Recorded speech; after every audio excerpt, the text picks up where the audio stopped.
Hanya dalam masa 5 bulan, pemilik gold bar 1 kilogram ini sudah untung hampir RM54,000 atau 14.2%. Jika anda beli gold bar 1 kilogram pada September 2024, ia dijual pada harga RM379,491. Dan hari ini, jika dijual, anda akan dapat bayaran bersih RM433,478. Siapa biasanya yang membeli gold bar 1 kilogram ini? Yang pertama, pemilik bisnes yang menyimpan modal duit dalam bentuk yang kekal nilai. Yang kedua, pelabur yang ingin menjana keuntungan dalam masa 2 tahun ke atas.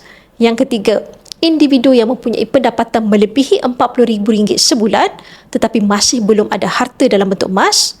Dan yang keempat, individu yang ada simpanan lebih RM500,000 dalam bank dan mempunyai simpanan yang tidak akan digunakan dalam masa 2 tahun. Urusan jual beli emas bersama Public Gold adalah mudah dan telus.